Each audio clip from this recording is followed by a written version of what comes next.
jërë ngeen jëf mbokk yi rafetlu ànd bi ak télévision Futurs Médias dalee nag jàmm ci xibaaru marax yi li ci gën a fës te ñu namm ko jukki daañu dem ca Fatick mu mel ni pënd ba wureegul ba tey ci génnuk àddina ki nga xam ne moom moo di Lamine Keita naam fësal nañ li nga xam ne moom moo di autopsie bi nag loolee dalul xel benn yoon ñi nga xam ne ñoom ñoo di njabootam ba tax rek ñu àddune daañu yóbbu mbir mi fa mbaxane doone benn mbokk yi lii bokk na ci li ngeen di seetlu jamono yi moo xam sàkku bi ñuy sàkku rek ndaw ñi tout tànk jigéen wala góor li lee waral na ñu daal di samp ab laaj ci boobule wàll daje ak yenn ci ay wayjur li ñu bëgg moom moo di ñu daal di gën a bàyyi xel ñi nga xam ne ñoom ñoo di ndaw ñi jëriñ ju njëkk ca réew bu Canada mi ngi fii ci réew bu Sénégal daal sikk ab waxtaan ak njiitum réew mi moom Macky Sall ay ponk yu bëri dañ ko yëkkati ci woowule waxtaan bokk na ci lu soxal wàllu koom wàllu alam gi ba ci sax wàllu jumtuwaay yees yi lee mbokk yi lenn yoo xamante ni itam mën nañ ko jàpp ci boobule waxtaan mu di jëmmaluk borom ñaari tur yi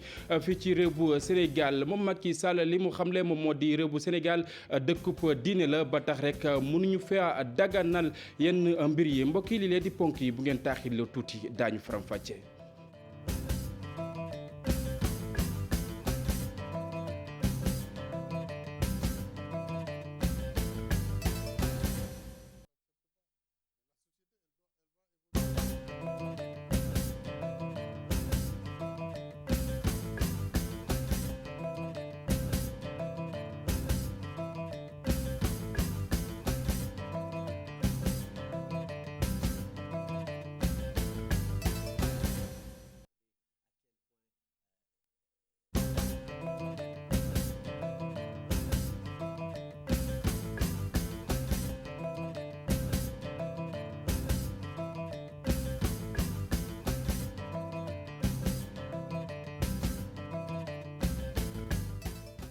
jërë ngeen jëf mbokk yi ñuy rafetlu bu baax a baax ànd wi ak télévision Futurs Médias nañ leen junjee woon xibaar yi ca bopp ba noonee la ñu koy dooree dañuy dem foofee nga xam ne moom moo di ca Fatick foofee pënd bi wureegu fa ba tey ci génnuk àddina dawalkatu moto Jakarta bi lee di wuyoo ci turu Lamine Keita mu mel ni suñu ndaw la ñu fa teewal Aminata Goudiaby mi ngi ci buumu jokko bi Aminata maa ngi lay nuyu. maa ngi lay fay. ana lan lañ mën a jàpp foofee nga xam ne moom moo di ca Fatick ci génnuk àddina ndaw li lee ni nga ko waxee noonu la fi mu ne jàmmarloo yi dafa mel ni tàmbaliwaan na ndaxte ci mbedd yu bëri xale yi tàmbaliwaan nañ ñëw di taal ay pneu di sànni ay xeer waaye ni nga ko waxee rek policiers yi bàyyiwuñu leen ci ñoom itam ñu ngi leen di sànni ay lacrymogène te itam di leen dàq saa suñu dajaloowee xale yi nag mu mel ni ba léegi giifaguñu naam sax autopsie bi génn résultat autopsie bi génn tey ci suba wax na ni nekkul police moom moo faat bakkanu Lamine Keita mort naturelle moo am maanaam kenn gaañu ko kenn defu ko dara waxtoom moo jotoon waaye xale yi nag loolu dafa mel ni convaincre leen seen mer gi sax dem nañ ba di ko xëpp politiciens yi ndaxte sànq député bii di Fada Guèye nga xam ni ñu gën ko xam ci àll Guèye sànq demoon na ca kër ga doon jaale ji waaye xale yi xaw tuut ñu dal ci kawam ba tax na sax dañ ko rawale woon dugal ko ci benn kër mu toog fa lu tolloog 20 minutes ñu koy soog a génne waxtaan te xale yi dañ ñi ci bëri ci xale yi daal ña fa nekkoon meroon ba futu dañ ne dëkk bi amul liggéey politiciens yi dafa luñ leen dara seen mer gi daal ba fi mu ne ñoom ñu ngi koy xëpp politiciens yi di ko xëpp ñi nga xam ni ñooy policiers yi ñu jàpp ne rek enterrement wu sànq ci boori 18 heures la ñu jébbal Lamine Keita boromam fuul bu am doole nag maanaam mbooloo mu am doole moo ko gunge ci cimetière pël bi nga xam ne fa lañ ko denc ñi nga xam ne ñoo di ay mbokki dawalkati moto Jakarta it defal nañ ko cortège bu gudd ci seen ay moto gunge ko ñoom itam nit ñu bëri daal teewoon nañ ci rob gi tey ji ci ngoon sànq laata 18 heures di jot. Aminata mu mel ni coow li ba tey seddagul dañ lay bàyyi nga toppal ñu xibaar yi lu ci mënti am rek nga daal di ñu koy digtal. jërëjëf Aminata Goudiaby di suñu ndaw la nga xam ne rek moom moo ñu nekkal ca diwaan bu Fatick cantam ngërëm daal di koy ñeel fédération internationale bu ligue des droits de l'homme nag di kuréel bi nga xam ne mi ngi fi nekk tey xeex rek ak yelleef bu doomu aadama yi moom moomee sax nag daal na yàbbi ci wàllu woowee li mu xamle moom moo di mbir mi naam def nañ autopsie ba pare li mu bëgg rek moom moo di ñu daal di defaat lu ni mel ngir rek ñu daal di xam ana lan moo waral génnuk àdduna ndaw loole ki nga xam ne moom moo di secrétaire exécutif bi nag daal nay addu ci micro Thiaba Ali Ba. daal moom mooy ñun Sénégal su fekkee ne dafa am koo xam ne dafa dee te dee bi pour ñun leerul lu leerul dañ ko war a leeral def autopsie d'abord par un médecin légiste xam ne il est affecté à cet effet ensuite que justice ubbi enquête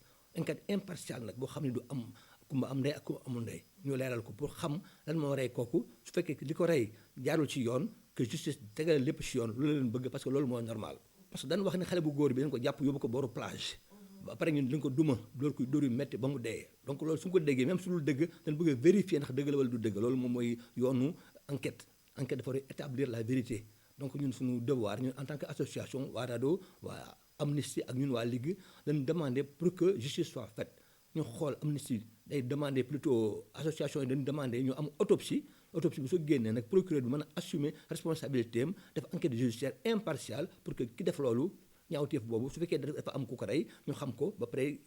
yoon teg ko ci yoon lépp balaa leer nañ bañ a nekk lu ñu xam ne dañ koy.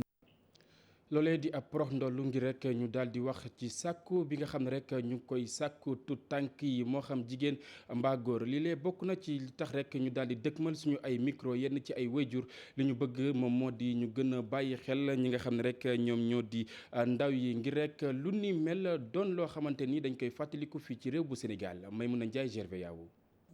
soxna si am na lu mu xalaat ci li nga xam ni moo xew fi mu toll nii.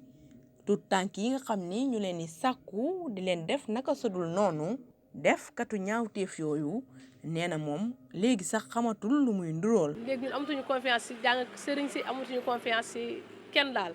métti na vraiment moom métti na moom. ñu jéem a def ay kii rek fu kii nekk ñu mën ñoo dimbale ngir yàlla yeneen tamit loi bi jóg si. jaaykat bi élèves yi duñu jug ci palaasam moom nee na ba fi mu toll nii mënul xam. lan moo ciy pexe. boo sañoon boo sangee sa doom ba mu set soloo ko yëre yóbbu ko mu dem jàngi xam-xam lay wuti waaye du wuti pour ñu di ko saay-saayee te dëkk bi léegi dafa yàqu loolu dafa bari ci dëkk bi léegi chaque jour yaa ngi dégg oustaz bi violé na xale bi oustaz bi def na xale bi nii professeur yeeg oustaz yëpp ñoom ñoo ci yem des fois da nga gis sa professeur di jàngal sa doom yaa ngi may dégg mi ngi xool bi nga koy jàngal mais mi ngi xool bi nga koy xoolee bëtu saay-saayee ko waaw dëkk bi daal toj na métti nañ trop en tant que parent d'élèves yi xam naa di ñaan yàlla rek parce que man gisatuma ci pexe man xam ma ban pexe lañ ci am lu dul. nee na dafa soppi doxalin njabootam day wax ak ñoom di leen bàyyi xel. man oo naa sama doom waxtaan ak ñoom wax leen ne boo leen demee si école bu leen maître bi ne nangam sa yëre bi rafet na sa buddi bi rafet na sax waxal oustaz boo demee bu laal sa pooj baa mu laal sa loxo boo ñëwee wax ma dama soo sablaal dem foofu parce que bu ñu doon def noonu kon mën naa am yii du am. laata Samba Boy yooyu ñuy teg ay daan ci ñoom waajur yi. nee nañu dinañu gën a ñaax seeni tuut tànk ndax kat bëgguñu ñaawteef yi dal seen kaw ñu yenu seeni loxo. Maimouna Ndiaye jëwriñ ju njëkk ci réew bu Canada ñëw fii ci réew bu Sénégal ngir amal fii ab doxu nemmeeku doon jano ak ki nga xam ne rek moom moo fi nekk njiit bu réew di Macky Sall léegi na ci li nga xam ne rek bokk na ci seen ak waxtaan moom moo di dagaluk borom ñaari tur yi fii ci réew bu Sénégal njiit bi réew mi nag lim ko tontu moom moo di Sénégal dëkkub diine la am na yoo xamante ne ni kenn mënul seetaan ñu du ko fi def Ibou Diouf ci tënk. léegi premier ministre Canada mu wone moom taxawaayam ci àdduna bi pour défendre lépp luy droit wu doomu aadama ma xamal ko ni loolu bu ñu ko nangulee loolu moom ci réewam nañu nangul suñu réew fii ci Sénégal ne suñu ay loi dafay taxawal li nga xam ne ñun moom la ñu nekk muy d'abord ay africain waaye itam li ci gën a bëri ay nitu diine ak majorité islam mais nitu diine globalement et que suñu dëkk dafa am sutura dafa am ay valeurs yoo xam ne mayewul ñuy nangu lépp luy wone loo xam ne méngoowul ak suñu gis-gis wala góor jigéen loi bi moo ko fi tere donc loolu xamal naa ko ne fas yéene wu ma ci fànn boobu en tout cas yëkkati si benn doxalin buy delloo Sénégal ginnaaw si taxawaayam loolu du tere Sénégal réewu démocratie la réew buy respecter droit de l'homme la waaye lépp nag ci biir suñu dund liñ ko fas yéene doxalee ci worma ak ci sutura loolu moom Sénégal dina si taxaw bu baax a baax te du ci dellu ginnaaw benn yoon. ci woowule waxtaan la ñuy desandi ba tey ay ponk yu bëri tukkee na ci boobule ndaje bokk na ci lu soxal wàllu koom fii ci réew bu Sénégal ak itam réew bu Canada ba ci sax li nga xam ne moom moo di wàllu alam gi ba ci sax jumtuwaayu ay xarala yu yees yi dañuy teelu tënk li nga xam ne rek Ibou Diouf Thierno Laurent Mendy defal nañu ko. gannaaw tukkib nemeeku bi lii lañu façon yéene jàkkaarloo ñoom ñaar ak taskatu xibaar yi loolee may leen tamit ñu gën a dëggal li nga xam ne moo dox ñaari réew yi di Sénégal ak Canada. en plus du secteur minier. su weesoo lu aju ci wàllu mine bi nga xam ne rek bëri na ay société canadienne yuñ ciy fekk dinañ wax tamit ci mbiru agriculture maanaam mbéy mi dañuy wax lu laal économie verte mbiru pétrole ak gaz. li ñu indi fii mooy fexe ba gën a dëgëral diggante yi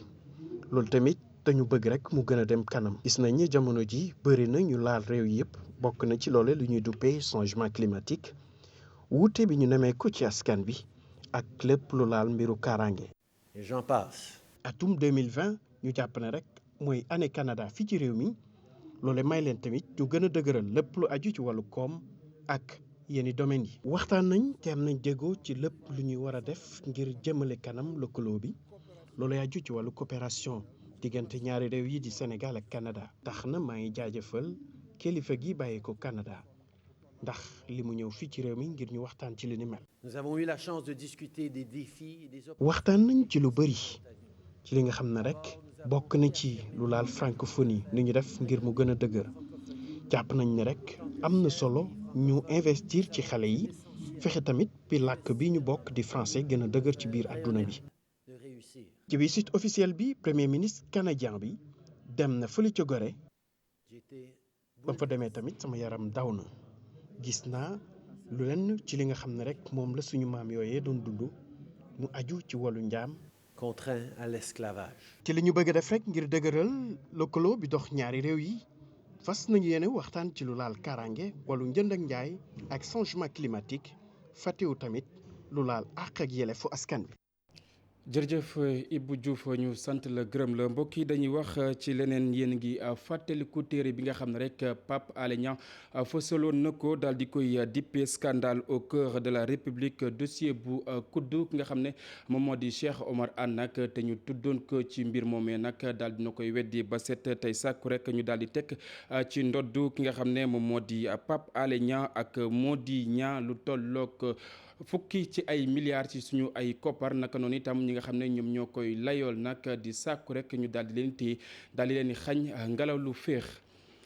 dañuy wax ci leneen ginnaaw sommet bu Po ñenn ci ñoo xamante ni rek ñu ngi nekk ci tundu Afrique li ñu wax moom moo di lépp lu soxal wàllu kaaraange gi nag ñëpp la ba tax ku ci nekk war sa mën a sopp sab loxo ngir rek kaaraange gi mën a daw fii ci réew bu Sénégal ab ndaje bu ñu amaloon Fat Buntu Konté woon na ko. bu ñu génnee ci sommet bi nga xam ne moom la ñuy wax le sommet de Po jàpp nañu ni nag faaw Afrique taxawaat bu baax ci li nga xam ne moom moo di sécurité am ndax bu fekkee sax ndimbal mi ngi génn ci bitim réew ñun ñi africains yi war nañoo assumer li nga xam ne moom moo di suñu sécurité mooy li gën ci ñun ki ko xam ne nag di député burkinabé bii la problématique. ñàkkum kaaraange dëkk yi nekkee ci Sahel gi loole gouvernement yi ci seen boppam it ñoom ñoo ko war a mën a jël rawatina it yu Afrique yi te it bu ñu xoolee bu baax amul benn dëkk ci àdduna bi boo xamante ne bi sa moroomu naataangoo moom mooy ñëw libéré la donc dañu war a gën a dëggal suñu bopp. moom muy jàpp ni sax naam sommet de Po amoon na solo ñu amaloon ko ndax dina permettre ñu éclaircir yenn ponk yi nga xam ne moom moo taxawoon ci suñu diggante coopération militaire ak ki nga xam ne moom moo di France. il fallait que les acteurs se trouvent. la nga xam ne it acteurs yi ñoom ci boppam war nañu ko def moo di jéemal leeral lépp la nga xamante ni moo di mbirum kaaraange gi. teg ci tamit la nga xam ne ñoom jiitum réew Afrique yi war nañu ko def moo di rek ñu toog waxtaan te saytuwaat bu baax anam ba nga xamante ni suñu institution yi ñu ngi koy doxee. am solo daal moom jàpp ne ni faaw li nga xam ne moom moo jëm ci notion de sécurité nguur yi xoolaat ko bu baax ndax taxawul rek ci li jëm ci wàllu défense. nous avons dit d'abord qu'il faut. li ñu njëkk a wax bokk na ci tamit ana nan rek la ñuy soppee li nga xam ne moo di paradigme yi nga xamante ni wàllum kaaraange moom ci dëkk yi dana doon loo xam ne luy ñoŋ lay doon te it sécurité boobee tamit warta doon benn mbir boo xamante ne rek lu ñuy waxtaanee la bàyyi mu dem déedéet wala sax loo xamante ni dañu koy tëj kenn mënu cee yee yàbbi. holistique de la sécurité. ñàkk implication société civile bi nag métti na loolu ki nga xam ne moom moo di Aliou Tine ndax jàpp na ne lu jëm ci wàllum sécurité faaw nag li nga xam ne société civile am na ci ponk mu am. boo xam ne bu ñu demee Po mën nañu jàkkaarloog chef d'État yi wax leen lan lañ xalaat tey bu fekkee ne yow organiser nga société civile bu baax mën nañ def alerte ba ñu remarqué sentiment anti-français bi nga xam ne mi ngi doon am ci askan wi la ñu convoqué woon li nga xam ne moom moo di sommet de Pau rencontre entre chefs d'État membres du G5 Sahel ak ki nga xam ne moom moo di njiitum réewu français bi di Emmanuel Macron jàpp nañu ne nekkul loo xam ne moom moo fas yéene régler li nga xam ne moom moo di kaaraange fii ci suñu dëkk rek Afrique de l'Ouest yi li boobule kaaraange Fat Bintou Konté ca diwaan bu Tambacounda kuréel bi nga xam ne moom moo ëmb way takk der yi nga xam ne rek dañoo dem à la traite nag ñoom li ñu bëgg moom moo di wàllu kaaraange gën a sax ca boobule diwaan naka noonu itam ñuy rek jàkkaarloog askan wa fa yeewoo ñu leen di ñaax ci wàllu wu ni mel dañuy teelu reportage bu Moussa Omar Gueye Amar Diédhiou. mu soldaar seeg takk der si nga xam ne ñoo fare ci frontière waaye itam ba tey jox leen ay jumtukaay yu xarañ rawatina ay drone ak yu ni mel waaye itam ba tey jàppale leen ci ay daamar nekk na li nga xam ne dafa jàmp loolu nag di gis-gisu kii di Ibrahima Touré nekk major gendarmerie à la retraite moom mi nga xam ni lu toll ci ñaar fukki at ak juróom-ñaar daanaka fanweeri at liggéey na ko ci gendarmerie diggante diwaanu Tambacounda ak diwaanu Kédougou. Goudiri laa jógee dem mission des Nations Unies en Haïti ma def 1 an 6 mois ñibbisi bi ma ñibbisee ñu affecté waat ma Kédougou comme adjoint commandant compagnie ma defaat fa yeneen ñaari at ñu jëlee ma fa ma delluwaat encore Haïti mission des Nations Unies alors fa laa jëlee sama retraite en octobre 2010 depuis lors nag dellu si naa Tamba maa ngi toog sama kër fii. gis brigade boo xam ne am na ñetti poste donc da ngay jël ay éléments ci brigade bi di leen yóbbu ci poste yooyu donc ay ñett lañ doon d'abord ñoom ci seen bopp loolu du sécurité. parce que ñetti gendarme ci àll bi amuñu moyen de locomotion dégg nga loolu insécurité la d'abord ci ñoom ci seen bopp. ni Tamba dëkk bu rëy la benn commissariat mënul assurer sécurité Tamba moi je crois que police tamit war nañu augmenter yokk seen effectif. seen kuréel ñoom ñi nga xam ne ñoom ñooy gendarme à la retraite yi nekk ci diwaanu Tambacounda Kédougou ak fi nga xam ne moo faree ci Vélingara ñoom nag seen li mu war na toll ci fanweer nee nañu pare nañu ngir nag gunge li nga xam ne moom mooy légion gendarmerie est ak lépp loo xam ne yittewoo na ko ngir ñu gën a mën a jàmmal askan wi loolu nag ñu jaarale ko ci pexe yi nga xam ni dañuy fàggandiku. franc CFA di koppar yi nga xam ne rek moom la ñuy jëfandikoo fii ci réew bu Sénégal lu ni mel nag ngir rek ñu daal di koy coppi ngir rek def ko éco faaw réew yi nga xam ne ñoom ñoo bokk ci UEMOA daal di sóobu ci wowule wàll ab waxtaan woo xamante ni amaloon nañ ko ni ki tey ji ci suba Mohamed Samb ak Diafra Ba teewe woon nañu ko. moom mii di njiitu BCEAO di yëkkati kàddoom ngir indi ay leeral ci werante gi am ci diggante franc CFA ak éco ngir moom nag. loolu bu fekkee ni dafa nar a sotti faaw rek réew yu sekk UEMOA bi ñu respecté yile conditions. ndax gouvernement ba li mu am ci déficit budgétaire bariwul mooy mbaa yamale nay mbiram ci dépense ñaareel ba taux d'inflation ni njëg yi di yokke ndax yokkewul lu ëpp ndax dëkk boobu bor du bor yu bari lool ndax dëkk boobu yor na lu mën a faye li muy commerce ak bitim réew. jóge ci franc CFA jëm ci éco boo ko seetloo sax daanaka nekkul lu yomb bu ñu sukkandikoo ci moom mi di jiite BCEAO. booy ñëw di dugg ci benn monnaie da nga cay dugg ak doole ja nga toll ku ne da ngay ñëw ak sa dooley xaalis par rapport ak benn monnaie par exemple bu ne lépp dañ koy natt ci euro. ñun 1 euro égale 655,957 francs CFA. bu dee ni nag li aju ci dooleel li nga xamante ni moo di terrorisme ak ay financement waaye itamit am xaalis ci anam bu lewul faaw rek ñu gën a dooleel xeex bi ngir mun fi jëlee jëf ju ni mel. wala fi di wax sàcc tama yomb na waaye foo ko tëggee mooy jafe donc loolu mooy lutte contre le blanchiment de capitaux fexe ba ñi nga xam ne xaalis bu ñuul lan yore duñ ko dugal ci circuit formel bi loolu nag banques yi am nañ ci. rôle bu rëy mooy fexe ñi ñuy duggante clientèle ñu xam kan la lam fay dugal ñu xam ndax tolloo naag lan ko xamee ci lu muy yëngatu. ci atum 2019 mbooleemu luy banque yu nekk fii ci Sénégal amal nañu ay jéego yu am solo ñuy xaarandi ci ñoom nag yeneen jéego yu ko gën a am doole waaye loolu ngir mu mun a am faaw rek ñu jëlee fii yenn ñaawteef yu mel nii am xaalis ci anam bu lewul ak li nga xamante ni moo di cybercriminalité. Mohamed Samb ñu sant la gërëm la wax ci leneen lu soxal wàllu wérgu yaram bés bu yàlla sàkk nga dégg kenn ci doomu aadama yi daal di jàmbat li waral lu ni mel bokk na ci rek li nga xam ne moom moo di ngelaw li am fii ci réew bu Sénégal du samay kàddu ki xam ne li ni mel di rek docteur Mor Diaw nekk jàngalekat ca faculté bu médecine ca université Cheikh Anta Diop mu nga ko yëkkatee ci ab ndaje boo xamante ni ñoo ngi ko fa doon amal Maguette Soirée Diallo Pape Sangone Mbaye ñoo taataan ay kàddoom. li koy indi mooy am na poussière bu jógee Sahara ak aussi oto yi nga xamante ni si moo fi daw ci ville bi am na oto yi naan ay oto à diesel lañu te oto à diesel yooyu dañuy émettre maanaam dañuy génnee saxaar bi nga xamante ni si dafay polluer air boobu ñu noonu buñ ko nooyee mën nañu indil ay feebar yu bari comme asthme wala bronchopneumopathie chronique bi nga xamante ni si suñ moytuwul daal mën na la faagaagal. alors pour mucc ci feebar yi mooy ñu moytu li ñu naan pollution intérieure mooy ci biir kër yi ñu moytundiku di taal ay cuuraay. beneen bi aussi mooy que ñun ñëpp ci ñun war nañu fexe ba ñu am ay espace vert espace yoo xamante ni si daal foofu kenn du fa tabax oto yi nga xamante ni si moom la ñuy wax oto à diesel yi parce que boo demee comme France oto diesel yi presque amatu fa. mais ñun suñu pays yi dañu gis ni auto diesel yi bari naan fi auto diesel yooyu ñooy indi pollution de l'air bi.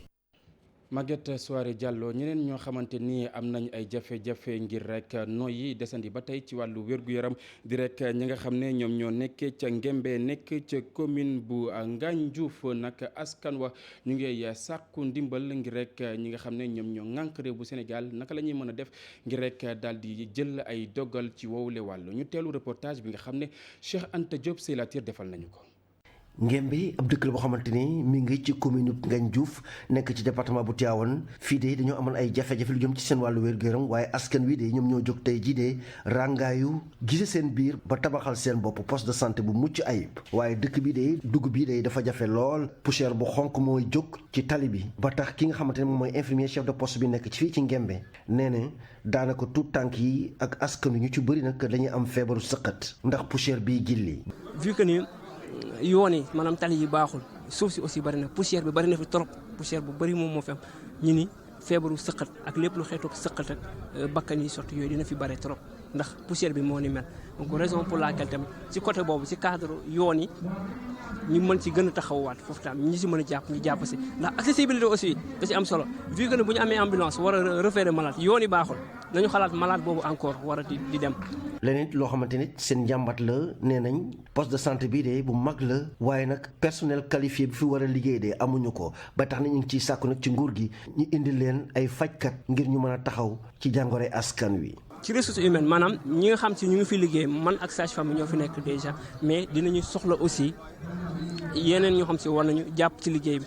boo leen xoolee jëmm poste bi li mu laaj ci personnel dina bari trop. poste de santé bu Ngémbe nag di poste bu mag a mag daanaka dayoom toll na sax ci ab centre de santé ba tax na dëkk yu bëri nekk ci commune am Ngandiouf ak Ñaaxeen ci poste bii de la ñuy ñëw di fi fajoo si. mbokk yi loolee daal di buur bile jotaayu xibaar rédaction bi di leen jox dig daje ci kanam tuuti Chérif Diop noppi na ngir faram-fàccee xibaar yi ci kàllaamay tubaab lu mooy loolee itam ñu bàyyi leen ngeen wéy ak programme télévision Futur Média laata loolu Ajaratu Binta Diallo ci soir